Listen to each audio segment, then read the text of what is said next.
Hello student. So today lecture we have discussed new concept is Le Chatelier principle. This point is included in chemical equilibrium topic. Actually this is a physical chemistry. So before starting this point, first I have discussed about the two most important concept. First is reversible reaction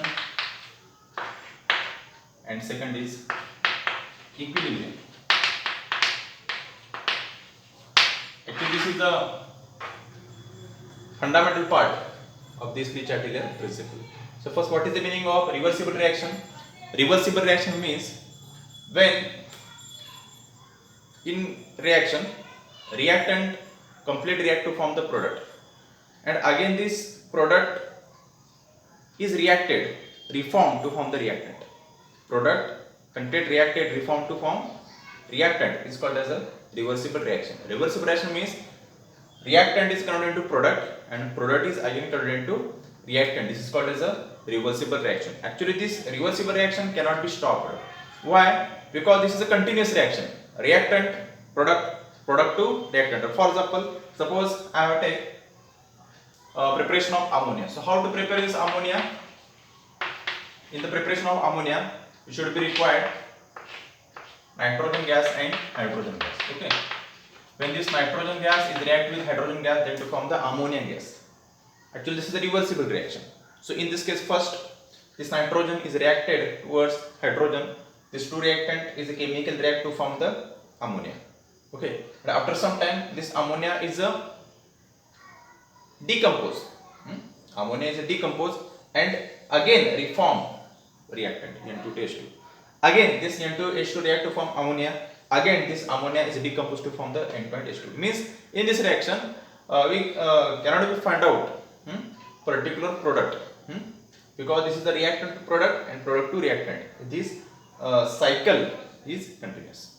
So this is called as a reversible reaction. So next point, what is the meaning of equilibrium? Equilibrium means, actual definition of equilibrium means the rate of forward reaction is equal to rate of backward reaction, or it is also called as a reverse reaction. What is the meaning of forward reaction and backward reaction? Actually forward reaction and backward reaction, this is a type of reversible reaction. Suppose in this reaction this nitrogen and hydrogen is called as a raw material for the preparation of ammonia. So initially this nitrogen and hydrogen is react to form the ammonia. So overall this reaction for this conversion is called as a forward reaction. For this conversion is called as a forward reaction.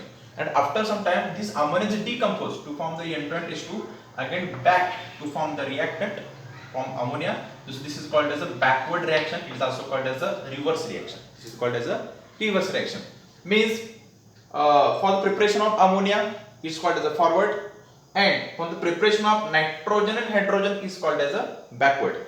In forward reaction N2H2 is a reactant, NH3 is a product, and in case of the reverse reaction or backward reaction ammonia is a reactant and nitrohydrogen is the product. This is the most important part. So basically what is the meaning of equilibrium? Equilibrium means the rate of forward and backward reaction should be same. Rate of forward reaction is equal to rate of backward reaction. Actually rate is not participate in the equilibrium. Main condition is that the concentration. Concentration of reactant and product, it should be same. So then this is called as the equilibrium reaction. So for example, suppose I have take general equation A gives B, and suppose this is the reversible reaction. So initially concentration of A or number of moles of A is 1. Okay, number of moles of A is 1. Actually this reaction cannot be started. So number of moles of A is 1 and number of moles of initially B is 0. After starting this reaction, after some time the concentration of A is decreases and concentration of B is concentration of B is increases, because A is a reactant and B as product. And general chemical reaction reactant is a decompose, okay, and product is a formed, means it is a produce. So after some time the concentration of A decreases and concentration of B is increases. So this is one is counted 0.9, this is 0.1, suppose this is 0.8 and 0.2, suppose this is 0.7 and 0.3, 0.6 and 0.4 and 0.5 and 0.5. So after some time, after a long period, the concentration of A and B cannot be changed. It should be constant. So that condition is called as a equilibrium reaction. आता हे बघा ह्याच्यामध्ये काय होतं, A चं concentration decrease होतं, okay, कारण की हा रिएक्टंट आहे तो डिकंपोज होणार आहे, आणि B चं कॉन्सन्ट्रेशन इन्क्रीज होतं. आता ह्याच्यामध्ये काय होणार आहे, सुरुवातीला डिक्रीज झालं, इथे इन्क्रीज झाला, बरोबर आहे, पर्टिक्युलर टाइम पिरियड नंतर जर अशी कंडिशन आली की इथे डिक्रीज आहे, इथे इन्क्रीज आहे, बरोबर आहे, तर दोघांचं पण कॉन्सन्ट्रेशन चेंजच होत नाहीये. इथं पण 0 पॉईंट आहे, इथं पण 0 पॉईंट आहे, टाइम पिरियड पुढे चाललाय, कॉन्सन्ट्रेशन चेंजच होत नाहीये. म्हणजे कॉन्सन्ट्रेशन जे आहे कोणाचं रिएक्टंट आणि प्रोडक्टचं ते काय राहिले, कॉन्स्टंट राहिले. काय राहिले, constant. It cannot be change, it cannot be change after some time. खूप वेळ झाला त्याच्यामध्ये कॉन्स्टंट चेंज होत नाही. मग ह्या कंडिशनला काय म्हणायचं, ह्या कंडिशनला काय म्हणायचं, इक्विलिब्रियम म्हणायचं. म्हणजे इक्विलिब्रियम मध्ये कॉन्सन्ट्रेशन जे आहे, कॉन्सन्ट्रेशन जे नंबर ऑफ मोल्स जे आहे ते नंबर ऑफ मोल्स करतात कॉन्स्टंट राहतात. म्हणजे इन्क्रीज पण होत नाहीत आणि डिक्रीज पण होत नाही. जनरल इथे काय लागले, डिक्रीज होते, इथे काय व्हायला, इन्क्रीज व्हायला लागले. तर आफ्टर पर्टिक्युलर टाइम पिरियडला कॉन्सन्ट्रेशन चेंज होत नाही. ह्याचा पण 0.5 ह्याचा पण 0.5 आहे. मग या कंडिशनला काय म्हणायचं, इक्विलिब्रियम रिएक्शन असं म्हणायचं किंवा इक्विलिब्रियम कंडिशन असं म्हणायचं. ओके, आता ह्याच्यामध्ये काय होतं, ऍक्च्युली हा कॉन्सन्ट्रेशनचा पार्ट आहे. तर आपण इथे काय म्हणतो डेफिनेशन मध्ये, rate of forward is equal to rate of backward. Then what is the relation between the rate and concentration? You are already known that rate is equal to, formula of rate is equal to concentration upon time. Means rate is directly proportional to concentration. आता concentration जर same असेल reactant and product चं, तर obviously rate पण काय असला पाहिजे, याचा सेमच असला पाहिजे. त्यामुळे आपण जनरली काय करतो, इक्विलिब्रियम मध्ये काय करतो, forward rate of forward reaction is equal to rate of backward reaction. Okay, आपण रिव्हर्सिबल रिएक्शन पार्ट आपण बघितला आणि नंतर काय बघितलं, इक्विलिब्रियम. इक्विलिब्रियम म्हणजे काय, rate of forward is equal to rate of backward, and overall rate is depends upon the concentration. Concentration is nothing but the number of moles. हे तुम्हाला माहिती आहे, हा जनरल पार्ट, हा बेसिकली पार्ट आहे बरोबर केमिस्ट्रीचा. आता आपण बघू Le Chatelier principle. So what is the meaning of Le Chatelier principle. आता जनरली ज्या इक्विलिब्रियम रिएक्शन ज्या असतात, इक्विलिब्रियम रिएक्शन्स, तर इक्विलिब्रियम रिएक्शनची कंडिशन काय, तर त्याचं कॉन्सन्ट्रेशन जे आहे ते कॉन्स्टंट राहतं, रेट त्याचं कॉन्स्टंट राहतो. तर समजा याच्यामध्ये जर आपण एक्सटर्नल स्ट्रेस जर दिला, what is the meaning of external stress. Suppose एखादी केमिकल रिएक्शन आहे, त्याच्यामध्ये आपण प्रेशर इन्क्रीज केलं, त्याचं टेम्परेचर इन्क्रीज केलं, किंवा त्याच्यामध्ये सम इम्प्युरिटीज जर त्याच्यामध्ये आपण ऍड केली, किंवा टेम्परेचर आपण त्याच्यामध्ये इन्क्रीज केलं, तर मे बी तो इक्विलिब्रियम काय होतो, डिस्टर्ब होतो. इक्विलिब्रियम काय होतो, त्याच्यामध्ये डिस्टर्ब होतो. मग इक्विलिब्रियम डिस्टर्ब झाल्यानंतर ती जी सिस्टीम जी असते, सिस्टीम म्हणजे काय, ती जी रिएक्शन असते ती रिएक्शन स्वतःच मॅनेज करते. रिएक्शन काय करते, स्वतः मॅनेज करते आणि इक्विलिब्रियम आणण्याचा प्रयत्न करते आणि अटेम्प्ट करते. लक्षात घ्या. आता बघा, for example suppose I take the ball. तर आपण एक बॉल घेतला, बॉल मध्ये घेतला आपण याच्यामध्ये बॉल. समजा आता हा बॉल जर इथं मध्ये बरोबर मिडल पोझिशन आहे. समजा हा बॉल जर मी इथं त्याला स्ट्रेस अप्लाय करून, तर समजा मी बॉल इथं आणला, तर बॉल इथं जाणार आहे का, नाही, तो पण ओरिजिनल पोझिशन मध्ये येणार, बरोबर का. समजा हा बॉल मी या साईडला घेतला, स्ट्रेस अप्लाय केला, हा बॉलची पोझिशन मी चेंज केली, बॉल या साईडला घेतला, इथं घेतल्यानंतर तिथे राहणार आहे का, नाही, परत आहे तसं येणार. मी इथं काय होतंय, तर ह्याच्यामध्ये बॉलची जी पोझिशन आहे ते पोझिशन याच्यामध्ये चेंज होत नाही. म्हणजे आपण किती जरी एक्सटर्नल स्ट्रेस अप्लाय केला तरी बॉलची पोझिशन चेंज होत नाही, हे लक्षात घ्या. म्हणजे याचा अर्थ काय, after applying any external stress the position of ball cannot be changed. मग ह्या कंडिशनला काय म्हणतो आपण, इक्विलिब्रियम असं म्हणतो. काय म्हणतो, इक्विलिब्रियम. इक्विलिब्रियम रिएक्शन तसंच आहे. आपण प्रेशर इन्क्रीज केलं, टेम्परेचर इन्क्रीज केलं, त्याच्यामध्ये इम्प्युरिटीज आपण ऍड केली, बरोबर आहे का, तरी ती जी इक्विलिब्रियम रिएक्शन जे आहे, इक्विलिब्रियम रिएक्शन जे आहे त्याच्यामध्ये जे कॉन्सन्ट्रेशन जे आहे ते कॉन्स्टंट राहणार आहे आणि रेट पण काय असणार त्याच्यामध्ये कॉन्स्टंट. हे कोण मॅनेज करणार आहे, ही सिस्टीम मॅनेज करणार आहे. ओके, आता ह्याच्यामध्ये तुम्हाला सांगतो की ह्याच्यामध्ये कंडिशन्स कुठल्या कुठल्या आहेत. आता आपण इक्विलिब्रियम पण कसं डिस्टर्ब होऊ शकतो आणि इक्विलिब्रियम डिस्टर्ब झाल्यानंतर सिस्टीम मॅनेज कशी करणार आहे, हा पार्ट आपण याच्यामध्ये होतो. आता बघा, ह्याच्यामध्ये 4 पार्ट्स आहेत. इक्विलिब्रियम डिस्टर्ब्स मे बी याच्यामध्ये येऊ शकतात. फर्स्ट आहे ते म्हणजे चेंज इन कॉन्सन्ट्रेशन. हा एक महत्त्वाचा पार्ट असणार आहे. Change in concentration is called as a number of moles. First is the initial part. Second part is the change in pressure. Suppose pressure is changed during the chemical reaction. Okay, so equilibrium may be disturbed. Third is a change in temperature, and last one is a addition of inert gas. Addition of inert gas. हे 4 point आपण काय करायचं step by step study करायचं. Okay, ठीक आहे, start करू आपण. पहिला पार्ट आहे तो चेंज इन कॉन्सन्ट्रेशन. आता हे बघा, फॉरवर्ड रिएक्शन आणि बॅकवर्ड रिएक्शन तुम्हाला मी पार्ट सांगितला. आता फक्त तुम्हाला याच्यामध्ये ट्रिक सांगतो की जनरली ट्रिक सांगतो पहिला याच्यामध्ये, त्यानंतर हे सगळे पॉइंट कव्हर झाल्यानंतर ली चॅप्टर प्रिन्सिपल सांगतो, आणि त्यानंतर तुम्हाला सांगतो की how to ask the questions in JEE NEET. This concept. आता बघा, सपोज आता एक reaction for the preparation of ammonia N2 plus H2 to form the NH3. Suppose the reaction. Okay. So first we have balance this chemical reaction. How to balance? This is 2 nitrogen atoms. This is 1. So this should be multiplied by 2. This 2 nitrogen, and hydrogen. 3 2s are 6. And in this case, in reactant only 2 hydrogens. So they are multiplied by 3. Okay. ही पहिली reaction झाली balance. आता बघा, ह्याच्यामध्ये काय कळते की N2 and H2 हे reactant आहेत आणि NH3 आहे हा प्रोडक्ट आहे. हा कशामध्ये हा फॉरवर्डचा पार्ट आहे. दिस इज कॉल्ड एज फॉरवर्ड. हा फॉरवर्ड आहे आणि NH3 हा रिएक्टंट झाला आणि N2 हा प्रोडक्ट झाला. कुठल्या रिएक्शन असणार? हा रिव्हर्स रिएक्शन किंवा बॅकवर्ड रिएक्शन झाला. ओके, आता सपोज आता हे इक्विलिब्रियम आहे. दिस इज अ इक्विलिब्रियम रिएक्शन. म्हणजे याच्यामध्ये जो रेट जो असणार आहे तो दोघांचं काय असणार आहे, फॉरवर्ड बॅकवर्ड काय असणार आहे, सेम असणार आहे. ठीक आहे. आता बघा, change in number of moles किंवा चेंज इन कॉन्सन्ट्रेशन. सपोज याच्यामध्ये N2 आणि H2 ह्याचे नंबर ऑफ मोल्स इन्क्रीज केले. N2 आणि H2 नंबर ऑफ मोल्स काय केले आपण, इन्क्रीज केले. म्हणजे N2 ऍड केल्या याच्यामध्ये तुम्ही शकता की ऍडिंग N2 and H2 याच्यामध्ये ऍड केला तर आता काय होणार आहे, N2 आणि H2 आपण ऍड केला म्हणजे नंबर ऑफ मोल्स कोणाचे वाढले, नंबर ऑफ मोल्स वाढले रिएक्टंटचे वाढले. बरोबर आहे का? रिएक्टंटचे कारण नंबर ऑफ मोल्स वाढले. नंबर ऑफ मोल्स म्हणजे काय, कॉन्सन्ट्रेशन वाढलं. बरोबर. आता कॉन्सन्ट्रेशन इन्क्रीज झालं म्हणजे रिएक्शन काय झाली, डिस्टर्ब झाली. काय झाली, डिस्टर्ब. पहिली जनरल रिएक्शन आहे त्याच्यामध्ये पण ऍडिशन केलं. ऍडिशन N2 आणि H2 काय केलं, याच्यामध्ये ऍड केला. ऍड केल्यानंतर रिएक्टंटचं कॉन्सन्ट्रेशन वाढलं. रिएक्टंटचं कॉन्सन्ट्रेशन वाढलं म्हणजे याचा अर्थ काय, रिएक्शन काय झाली, ही डिस्टर्ब झाली. मग याच्यामध्ये काय होणार आहे, N2 H2 चं कॉन्सन्ट्रेशन इन्क्रीज झालं आणि NH3 चं कॉन्सन्ट्रेशन डिक्रीज झालं. जसं का जनरली कॉन्सन्ट्रेशन दोघांचं काय पाहिजे, सेम पाहिजे. आपण ऍड काय केलं, N2 H2 ऍड केला म्हणजे रिएक्टंटचं कॉन्सन्ट्रेशन इन्क्रीज झालं, अमोनियाचं कॉन्सन्ट्रेशन काय झालं, डिक्रीज. डिक्रीज म्हणजे काय, तेवढंच आहे. कारण as compare to N2 H2 काय याच्यामध्ये काय झालं, इन्क्रीज झालं. आता रिएक्शन काय झालं, डिस्टर्ब. आता याच्यामध्ये काय बघा, इक्विलिब्रियम अटेंड कशी करणार, तर ही रिएक्शन काय करते, स्वतःहूनच काय करते, नॅचरली काय करते, मिनिमाइज करते.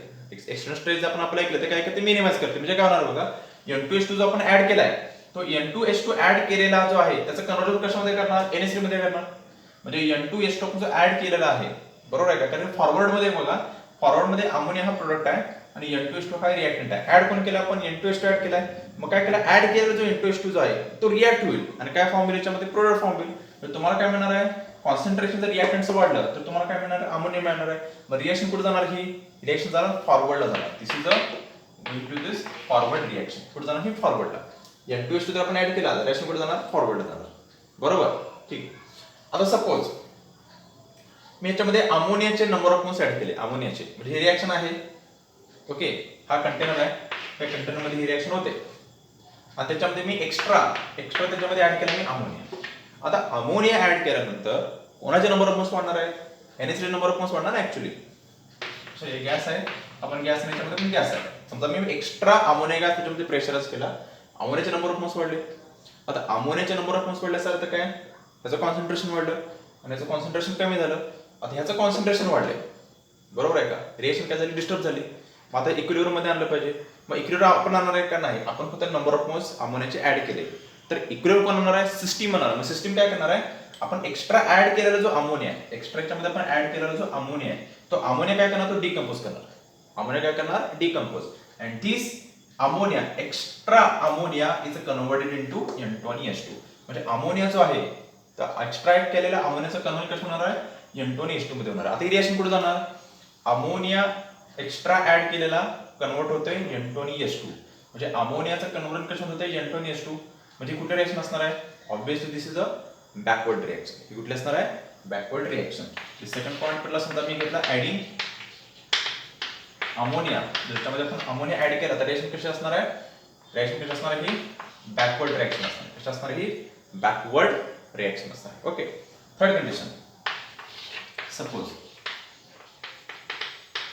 रिमूव्हिंग अमोनिया ही रिएक्शन आहे आता इक्विलिब्रियम मध्ये. आता मी काय केले, ह्याच्यामध्ये अमोनियाचे नंबर ऑफ मोल्स काढून घेतले. नंबर ऑफ मोल्स काय केले आपण, काढले, यूज केले. नंबर ऑफ मोल्स ह्याचे मी यूज केले. मी आता जे नंबर ऑफ मोल्स आहेत 2 मोल्स झाले, त्याला समजा मी एक नंबर ऑफ मोल्स काढून घेतला. आता काय झालं, अमोनियाचं नंबर ऑफ मोल्स काढून घेतल्यानंतर कॉन्सन्ट्रेशन कोणाचं कमी झालं, अमोनियाचं कॉन्सन्ट्रेशन कमी झालं, कारण काढून घेतलं ना मी त्याच्यामध्ये. अमोनियाचं कॉन्सन्ट्रेशन कमी झालं आणि N2H2 चं कॉन्सन्ट्रेशन वाढलं. म्हणजे काय, ॲज कम्पेअर टू हा जास्त झाला ना, ॲज कम्पेअर टू अमोनिया. आता मला सांगा, अमोनिया कमी झाला, N2H2 मध्ये इन्क्रीज झाला, रिएक्शन काय झाली, याच्यामध्ये डिस्टर्ब झाली. आता अमोनिया कमी झाल्याचा अर्थ अमोनियाचं concentration number of moles increase झाले पाहिजे, बरोबर आहे का. मग इन्क्रीज कोण करणार आहे, हे करणार आहे सिस्टीम इन्क्रीज करणार. मग काय होईल याच्यामध्ये, आपण अमोनियाचे नंबर ऑफ मोल्स रिड्यूस केल्यानंतर, काढून घेतल्यानंतर N2 आणि H2 चं कन्व्हर्जन कशामध्ये होणार, पुन्हा अमोनियामध्ये होणार. कशामध्ये होणार, याच्यामध्ये अमोनिया. कारण की रिएक्शन मध्ये कॉन्सन्ट्रेशन दोघांचं कसं पाहिजे, सेम पाहिजे. आपण अमोनियाचे नंबर ऑफ मोल्स काढून झालेत, म्हणजे अमोनियाचे नंबर ऑफ मोल्स कमी झाले आणि N2H2 चे ऍज कम्पेअर टू हा पहिला हा इक्विलिब्रियम पार्ट आहे. अमोनियाचे नंबर ऑफ मोल्स हा अमोनियाचा आहे आणि N2H2 चा आहे. अमोनियाचे नंबर ऑफ मोल्स काढले म्हणजे अमोनिया काय झाला, कमी झाला, बरोबर आहे का. आता हे लक्षात घ्या, ह्याच्यामध्ये काय झालं, हे इक्विलिब्रियम डिस्टर्ब झालं. आता हा जो N2H2 चा आहे, त्या N2H2 चं कन्व्हर्जन आता कशामध्ये झालं पाहिजे, अमोनिया. म्हणजे N2H2 काय होणार, आता रिड्यूस होणार. N2H2 काय याच्यामध्ये रिड्यूस. म्हणजे मला सांगा, N2H2 रिड्यूस होतंय आणि अमोनिया फॉर्म होतोय, म्हणजे कुठली रिएक्शन झाली ही, N2H2 चं कन्व्हर्जन कशामध्ये झालं पाहिजे, NH3 मध्ये व्हायला पाहिजे. म्हणजे कुठली रिएक्शन झाली, ही रिएक्शन असणार आहे मग फॉरवर्ड रिएक्शन असणार आहे. कुठली असणार आहे, फॉरवर्ड रिएक्शन. म्हणजे रिमूव्हिंग NH3 कुठली रिएक्शन असणार ही, this is a forward reaction. This is a forward reaction. Okay, and last is a removing N2 and H2 किंवा N2 or H2. आता त्याच्या बघा, N2 आणि H2 आपण काढून घेतले, नायट्रोजन आणि हायड्रोजन गॅस आपण काढून घेतला. आता कॉन्सन्ट्रेशन कोणाचं कमी झालं, N2H2 चं कॉन्सन्ट्रेशन कमी झालं आणि NH3 चं काय झालं, याच्यामध्ये ऍज कम्पेअर टू इन्क्रीज झालं. आता रिएक्शन काय झाली, इक्विलिब्रियम जी होती काय झाली, डिस्टर्ब झाली. आता बघा, N2H2 कमी झालाय, मग N2H2 कमी झालाय तर तो इन्क्रीज केला पाहिजे. मग N2H2 इन्क्रीज करायला पाहिजे, म्हणजे N2H2 फॉर्म कोण करणार, अमोनिया फॉर्म करणार. कारण की अमोनियापासून मिळतो ना तुम्हाला N2H2. म्हणजे काय होणार आहे, N2H2 चे मोल्स काढून घेतल्यानंतर अमोनियाचं कन्व्हर्जन पुन्हा कशामध्ये होणार, आता N2H2 मध्ये होणार.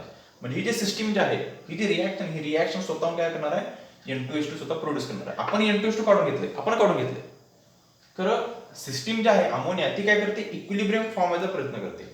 म्हणजे हा बघा, हा N2H2 आणि हा NH3 आहे. N2H2 आणि हा NH3, तुम्हाला याच्या सांगतो, हा N2H2 आहे आणि हा NH3 आहे. आपण काय करून घेतला, इक्विलिब्रियम मध्ये N2H2 आपण काय काढून घेतला, N2H2 काढून घेतला, म्हणजे याचे मोल्स कमी झाले. बघा, झालं का डिफरन्स याच्यामध्ये. आता काय माहिती पाहिजे, हा अमोनिया आहे ना, मग अमोनिया काय करणार, इक्विलिब्रियम फॉर्म करण्यासाठी अमोनिया डिकम्पोज होणार. काय होणार, डिकम्पोज होणार. डिकम्पोज झाल्याचा अर्थ काय, डिकम्पोज झाल्याने स्वतःचे नंबर ऑफ मोल्स कमी केले. आणि अमोनिया ज्यावेळी डिकम्पोज होतो त्यावेळी तुम्हाला काय म्हणतो, N2H2. म्हणजे अमोनियाचं डिकम्पोजिशन कुठली रिएक्शन आहे, फॉरवर्डला की बॅकवर्डला आहे, दिस इज अ बॅकवर्ड रिएक्शन. जी कुठे रिएक्शन करणार ही, this is a backward reaction. हा सगळ्यात महत्त्वाचा part. This is a change in concentration, change in number of moles. Change in number of moles तुम्हाला हा पॉईंट विचारणार. मग क्वेश्चन कसा असतो तुम्हाला JNETला, एखादी रिएक्शन दिली जाते आणि असाच पॉईंट विचारणार तुम्हाला. अजून अनदर एक्झाम्पल घेतो, तुमच्या लक्षात येईल क्वेश्चन कसा असतो ते. बघा, सपोज अजून मी एक्झाम्पल घेतो, म्हणजे हा पॉईंट तुमचं व्यवस्थित कव्हर होईल. ओके, आता बघा, सपोज ही रिएक्शन आहे for the preparation of HI H2 plus I2 to form hydroiodic acid. It is called as a hydroiodic acid. When hydrogen and iodine is react to form the hydroiodic acid. आता बघा, ह्याच्यामध्ये काय झालं, suppose तुम्हाला अशी reaction विचारली की the number of moles of hydroiodic acid is decreases. याचे नंबर ऑफ मोल्स आहेत, ते नंबर ऑफ मोल्स आपण काढून घेतले. म्हणजे मी काय करणार, रिमूव्हिंग HI रिमूव्ह केला. आता HI रिमूव्ह केला सर, त्याचं कॉन्सन्ट्रेशन कमी झालं आणि याचं कॉन्सन्ट्रेशन वाढलं, बरोबर आहे का, ॲज कम्पॅरेटिव्हली. मग ह्याचे नंबर ऑफ मोल्स काढून घेतल्यानंतर ह्याचं कॉन्सन्ट्रेशन कमी झालं, तर इक्वल पॉईंट आणलं पाहिजे. आता बघा, HI चे कमी झालेत, HI चे इन्क्रीज केले पाहिजेत. मग HI कोण तयार करतो, H2I2 तयार करतो. कशाला का, म्हणजे काय होणार आहे, हे HI चे मोल्स काढल्यानंतर हे H2I2 रिॲक्ट होतील आणि जे कमी झाले नंबर ऑफ मोल्स आहेत ते काय करणार, याच्यामध्ये HI चे नंबर ऑफ म्हणजे कमी झालेत ना, आता ते काय करणार, ते इन्क्रीज करणार आणि इक्विलिब्रियम फॉर्म आणणार. म्हणजे HI कमी झाला तर रिॲक्शन अशी होणार, म्हणजे रिॲक्शन कुठे फिरली, रिॲक्शन झाली फॉरवर्ड गेली. कुठली असणार आहे, फॉरवर्ड. म्हणजे removing HI reaction is a forward reaction. कुठली असणार ही, फॉरवर्ड रिॲक्शन. एवढं सोपं पार्ट आहे. ओके, सपोज याच्यामध्ये जर मी H2 जर रिमूव्ह केला किंवा I2 जर रिमूव्ह केला, तर H2 किंवा I2 रिमूव्ह केल्यानंतर रिॲक्टंटचं कॉन्सन्ट्रेशन कमी होणार. रिॲक्टंटचं कमी केलं आणि HIचं काय आहे तेवढंच आहे, म्हणजे कम्पेरेटिव्हली तो जास्त आहे. मग H2 I2 कमी केल्यानंतर H2 I2 कोण तयार करतो, HI तयार करतो. असं आहे रिॲक्शन. बॅकवर्डला कशी फिरते रिॲक्शन, ही बॅकवर्डला आहे. H2 I2 चे नंबर ऑफ मोल्स कमी झाले तर H2 I2 चे प्रोडक्शन कोणाकडे आहे, HI कडे आहे. मग H2 I2 कमी झाला आहे तर H2 I2 तयार केला पाहिजे, कोण तयार करतो, HI तयार करतो. मग HI चा H2 I2 मध्ये कन्वर्ट आहे. हे बघा, HI is converted into H2 and I2. Reaction कशी आहे, this reaction is a backward reaction. कशी असणार आहे, बॅकवर्ड. म्हणजे मी असं म्हणतो की removing H2 or I2, removing H2 or I2, so this reaction is a backward reaction. कुठं असणार, बॅकवर्ड. असं तुम्हाला विचारलं की रिॲक्शन कुठं जाणार, बॅकवर्डला जाणार की फॉरवर्डला जाणार. हा, हे पद्धत तुम्हाला विचारायचं आहे. हे लक्षात घ्या, सगळ्यात महत्त्वाचं पार्ट. तो झाला change in concentration, change in number of moles. Simple part आहे. पण हे लक्षात घ्या, पर्टिक्युलर कसं, ज्याचं कॉन्सन्ट्रेशन इन्क्रीज होतं, ज्याचं कॉन्सन्ट्रेशन इन्क्रीज होतं तो रिड्यूस होतो आणि त्यावेळी रिॲक्शन जाते. म्हणजे पर्टिक्युलरली आपण काय करतो, ज्या साईडमधून कॉन्सन्ट्रेशन इन्क्रीज होतो ती जो रिॲक्टंट किंवा तो जो प्रोडक्ट आहे तो रिड्यूस होतो, कमी होतो आणि त्यावेळी काय केली पाहिजे, रिॲक्शन सॉल्व्ह केली पाहिजे. सेकंड पॉईंट होतो म्हणजे चेंज इन प्रेशर. आता चेंज इन प्रेशर तुम्हाला पॉईंट सांगतो. चेंज इन प्रेशर म्हणजे ह्याच्यामध्ये एक ट्रिक पॉईंट तुम्हाला देतो की प्रेशर जर आपण इन्क्रीज केला, प्रेशर इन्क्रीज केला तर रिॲक्शन कुठल्या फॉर्म जाणार, फॉरवर्डला जाणार की बॅकवर्डला जाणार, हे कोण ठरवतं, तर तुझं ठरवतो change in number of moles और नंबर ऑफ मोल्स. आता लक्षात घ्या, प्रेशर जर इन्क्रीज केलं तर रिॲक्शन कुठे जाणार, फॉरवर्डला की बॅकवर्डला. लक्षात घ्या, ज्या ठिकाणी नंबर ऑफ मोल्स कमी असतील, नंबर ऑफ मोल्स कमी असतील त्या ठिकाणी रिॲक्शन काय होणार, त्या डायरेक्शन जाणार, फॉरवर्डला की बॅकवर्डला. म्हणजे याचा अर्थ काय, प्रेशर वाढलं म्हणजे number of moles less. So how to predict forward backward reaction.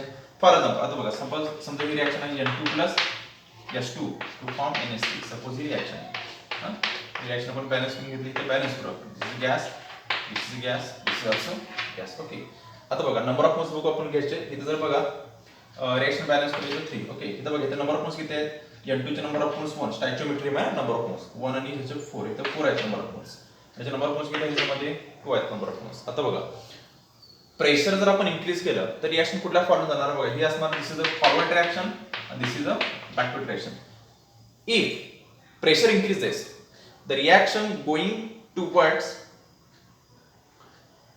आता कुठे जाणार, going towards the overall reaction contains the less number of moles, less number of moles. आता बघा, इथे किती 4 moles आहेत, इथे किती आहेत 2 moles आहेत. नंबर ऑफ मोल्स कुठे कमी आहेत, नंबर ऑफ मोल्स कुठे आहेत, अमोनियाकडे. बरोबर आहे का, इथे 2 आहेत ना. आता अमोनियाकडे नंबर ऑफ मोल्स आहेत, मग अमोनिया कुठली रिॲक्शन आहे, फॉरवर्ड आहे की बॅकवर्ड आहे.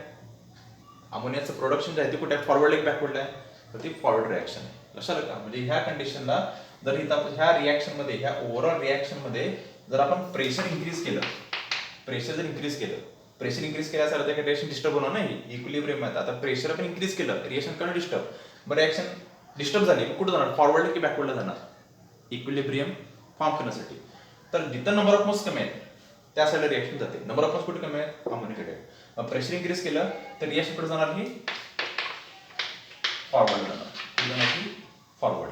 हे लक्षात घ्या, पुढे जाणार reaction he forward. Simple part.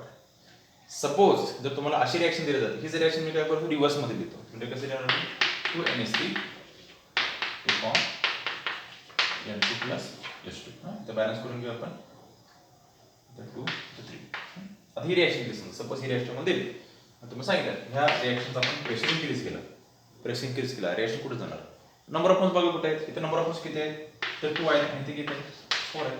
Number of moles कुठे कमी आहेत, किती कमी आहेत, बरोबर आहे का, नंबर ऑफ मोल्स इथे कमी आहेत. मग इथे कमी याचा अर्थ हे प्रोडक्शन असणार. हा, आता बघा, ही असणार फॉरवर्ड रिॲक्शन, ही असणार आहे बॅकवर्ड रिॲक्शन. इथं नंबर ऑफ मोल्स कमी आहेत त्यामुळे हे अमोनियाचं प्रिपरेशन होणार, मग रिॲक्शन काय झाली, ही बॅकवर्ड रिॲक्शन झाली. ही रिॲक्शन कुठलं असणार आहे, बॅकवर्ड रिॲक्शन. एवढं फक्त लक्षात ठेवा. तर ऍक्च्युली असं काय होतं, ही ट्रिक तुम्हाला ऍक्च्युली काय होतं, हे बघा, नंबर ऑफ ऍक्च्युली हे गॅस मॉलिक्युल्स आहेत. आणि गॅस मॉलिक्युलचं प्रेशर जे असतं त्याचं प्रेशर ऍक्च्युअली ते डिपेंड आहे त्याच्या नंबर ऑफ मोल्सवर डिपेंड आहे. तुम्हाला माहिती आहे की आयडियल गॅस इक्वेशन काय इक्वेशन आहे? Ideal gas equation PV is equal to nRT. बरोबर इक्वेशन आहे ना, PV is equal to nRT. So in this equation it is a clearly show that the pressure is directly proportional to number of moles. हे बघा, pressure is directly proportional to number of moles. ह्या वेळी आपल्याला जायचं बरोबर आहे का? Pressure वाढले तर नंबर ऑफ मोल्स काय झाले पाहिजे, त्याच्यामध्ये इन्क्रीज झाले पाहिजे आणि त्या वेळी आपल्याला जायचं. तुम्हाला माहिती आहे नंबर ऑफ मोल्स मागाचा पार्ट आपण घेतला होता त्याबरोबर कम्पेअर केलं ना आपण इथं. ओके, प्रेशर इन्क्रीज केल्यासारखं काय केलं आपण, याचे नंबर ऑफ मोल्स वाढवले. आता इथं बघा, इथं काय झालंय, प्रेशर आपण इन्क्रीज केलं, प्रेशर इन्क्रीज केलं आणि इथं काय म्हटलं आपण, जिथं प्रेशर इन्क्रीज केलं ज्या रिएक्शन मध्ये पर्टिक्युलर जिथं नंबर ऑफ मोल्स कमी आहेत त्या रिएक्शन काय होणार, रिएक्शन ती डायरेक्शन मध्ये फॉर्म होणार. आता इथं बघा, इथं नंबर ऑफ मोल्स कमी आहेत, इथे किती आहेत number of moles, 2 number of moles आहेत. बरोबर आहे का? म्हणजे 2 नंबर ऑफ मोल्स आहेत आणि प्रेशर आपण इन्क्रीज केल्यानंतर जिथं नंबर ऑफ मोल्स कमी आहेत त्या साईडला काय होणार, रिएक्शन फॉर्म होणार आहे. बरोबर. आता प्रेशर इन्क्रीज केलं तर नंबर ऑफ मोल्स इन्क्रीज केले आणि नंबर ऑफ मोल्स इन्क्रीज केले याचा अर्थ जिथं नंबर ऑफ मोल्स कमी आहेत तिथे ते ऍड झाले पाहिजेत ना. म्हणजे काय करायचं, प्रेशर वाढवलं तर बघायचं की रिएक्शन नंबर ऑफ मोल्स कुठे आहेत, कमी आहेत. जिथं नंबर ऑफ मोल्स जर कमी असतील, जर नंबर ऑफ मोल्स कमी असतील तर त्या रिएक्शनचं काय असणार, तो डायरेक्शन फॉरवर्ड रिएक्शन. कुठे रिएक्शन असणार आहे, फॉरवर्ड रिएक्शन. फक्त आता हे लक्षात घ्या की एक डॉक्युमेंट ठेवायचं की प्रेशर जिथे इन्क्रीज केल्यानंतर जिथं नंबर ऑफ मोल्स कमी असणार त्या वेळेला काय येणार आहे, रिएक्शन फॉर्म होणार आहे. अनदर एक्झाम्पल घेतो. Suppose when the N2O4 is converted into NO2, ठीक रिएक्शन. Okay, gas. आता बघा, हे तर जनरल तुम्ही बघितला तर इथं नंबर ऑफ मोल्स 1 आहे, इथं नंबर ऑफ मोल्स 2 आहे आणि तुम्हाला सांगितलं याचं प्रेशर आपण इन्क्रीज केलं, त्या ओव्हरऑल रिएक्शन आपण प्रेशर इन्क्रीज केलं तर रिएक्शन कुठे जाणार, फॉरवर्डला की बॅकवर्डला. आता बघा, हे इकडे चाललंय म्हणजे हा फॉरवर्ड आहे, हा इकडे चाललाय हा काय, बॅकवर्ड रिएक्शन आहे. प्रेशर आपण इन्क्रीज केलं, नंबर ऑफ मोल्स कुठे कमी आहेत, किती कमी आहे, इथं 1 मोल आहे, किती किती आहेत, 2 मोल्स आहेत.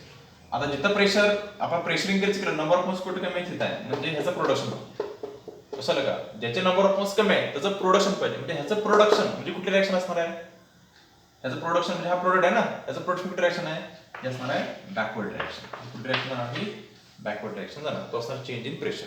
ओके, तो असणार आहे चेंज इन प्रेशर. आता सपोज अशा पण बऱ्याच रिएक्शन्स असतील. For example when hydrogen is react with iodine to form the 2HI. आता ह्या कंडिशनला काय होणार, समजा ह्या रिएक्शन आपण प्रेशर इन्क्रीज केलं तर इथं काय होतं बघा, याचे नंबर ऑफ मोल्स 1, याचे नंबर ऑफ मोल्स 1 आणि याचे number of moles 2. So in this case number of moles of reactant is equal to number of moles of product. बरोबर. मग ह्याच्यामध्ये हा पॉइंट प्रेशर इन्क्रीज केल्यानंतर नंबर ऑफ मोल्स जिथे कमी आहे तिथे रिएक्शन त्या डायरेक्शन जाते. तो पॉइंट इथं आपण ऍप्लिकेबल करू शकतो का, ऍप्लिकेबल करू शकत नाही. म्हणजे जिथं change in number of moles, जर आपण N2 - N1 असं म्हणतो, तो जर 0 असेल, तो जर 0 असेल तर तो हा जो इफेक्ट आहे, हा इफेक्ट आपण फॉर्म करू शकत नाही. Okay, it cannot B apply this effect. तो इफेक्ट इथं फॉर्म करायचा नाही, तो इफेक्ट ऍप्लिकेबल होत नाही. म्हणजे ती डायरेक्शन आपण सांगू शकत नाही, प्रिडिक्ट करू शकत नाही की फॉरवर्डला की बॅकवर्डला प्रेशर रिलेटेड. कधी जर नंबर ऑफ मोल्स जर सेम असतील तर हा इफेक्ट आपण अप्लाय करू शकत नाही. हे लक्षात ठेवायचं कधी. Most important part. नेक्स्ट आहे तो म्हणजे चेंज इन टेम्परेचर. आता चेंज इन टेम्परेचरचं एक ट्रिक तुम्हाला सांगतो. पर्टिक्युलर लक्षात घ्या, टेम्परेचरमध्ये एक्झोथर्मिक रिएक्शन आणि एंडोथर्मिक रिएक्शन आहेत. Exothermic reaction means during the chemical reaction heat is evolved आणि endothermic reaction means during the reaction heat is absorbed. Suppose एक रिएक्शन आहे A plus B plus heat to form C plus D. आणि अशी एक reaction आहे A plus B to form C plus D plus heat. आता तुम्हाला सांगितलं ते एंडो आणि एक्झो ओळखा. लक्षात ठेवा कधी पण की हा रिएक्टंटचा पार्ट आहे आणि इथं हीट प्लस हीट आहे. म्हणजे आहे ना, रिएक्टंटने हीट काय केली, ऍब्झॉर्ब करून घेतली. हे रिएक्टंट आहे प्लस हीट, म्हणजे हीट त्याने काय केली, ऍब्झॉर्ब रिएक्शन आहे. म्हणजे इथं प्लस हीट ही त्या साईडला जर असेल, रिएक्टंट साईडला असेल तर ती कुठली रिएक्शन असते, this should be reaction is endothermic. कुठली रिएक्शन असणार एंडो असणार आहे. हे लक्षात ठेवा, this is a endothermic reaction. आणि जर अशी रिएक्शन असेल तर बघितलं प्रोडक्ट मध्ये प्लस हीट आहे, म्हणजे प्रोडक्ट सी प्लस डी मिळणार आहे आणि त्याचबरोबर हीट पण काय होणार आहे, बाहेर पडणार आहे. हीट पण काय होणार, प्रोडक्ट बरोबर बाहेर पडणार.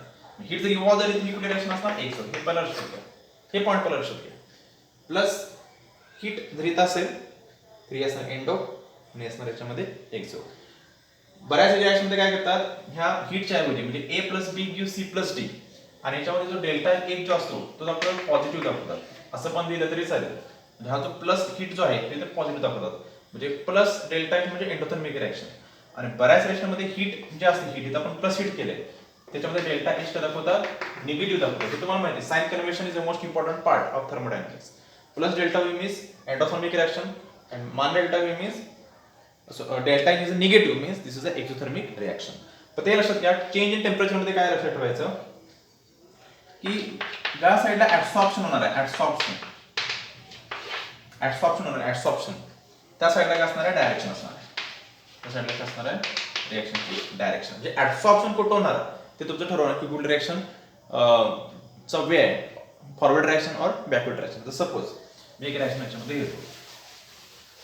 आता एक ह्याच्यामध्ये एक्झाम्पल घेऊ आपण, सोपे पॉईंट आहेत एकदम, ह्याच्यामध्ये आवडायचं काही नाही. Suppose nitrogen is react with hydrogen two form the ammonia. Sir तुम्ही मला एकच एक्झाम्पल घेताय, हेच मोस्ट इम्पॉर्टंट आहे. हे एक्झाम्पल खूप मोस्ट इम्पॉर्टंट. एक रिएक्शन आहे आणि ह्या रिएक्शन मध्ये इथं प्लस हीट आहे, प्लस हीट. डेल्टा एच लिहित नाही ह्याच्यामध्ये, असू दे प्लस डेल्टा एच, काय फरक पडत नाही. हीट होते याच्यामध्ये, plus heat, plus heat. Suppose मी याच्यात टेम्परेचर इन्क्रीज केलं, टेम्परेचर काय आहे त्याच्यामध्ये इन्क्रीज, टेम्परेचर इन्क्रीज.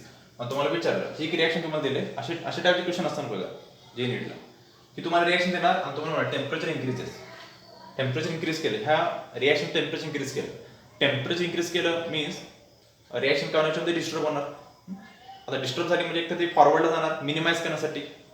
जो आपण एक्स्ट्रा स्ट्रेस जो अप्लाय केला आहे, म्हणजे टेम्परेचर जे आपण त्याला सप्लाय जे केलेलं आहे, टेम्परेचर इन्क्रीज केले, मग रिएक्शन कुठे जाणार, फॉरवर्डला की बॅकवर्डला, मिनिमाइज करण्यासाठी. तर काय करायचं, मी तुम्हाला काय सांगितलं, जिथे ऍब्सॉर्प्शन आहे, जिथं ऍब्सॉर्प्शन आहे तिथे रिएक्शनचं काय असणार आहे, डायरेक्शन असणार आहे. ऍब्सॉर्प्शनला काय रिएक्शन असणार, त्याच्यामध्ये डायरेक्शन. आता बघा, तुम्ही जर रिएक्शन व्यवस्थित बघितला तर ही झाली फॉरवर्ड रिएक्शन आणि असणार आहे बॅकवर्ड रिएक्शन. तर इथं प्लस डेल्टा हीट आहे, म्हणजे ह्या साईडला जर आपण गेलो तर म्हणजे फॉरवर्डला मी लिहू शकतो, फॉरवर्डला एक्झो आहे, फॉरवर्डला एक्झो. हीच रिएक्शन जर मी रिव्हर्स केली, suppose I have write this reaction in reverse form, हीच रिएक्शन मी रिव्हर्स केली, N2 प्लस TH2. तर रिव्हर्स लिहिल्यानंतर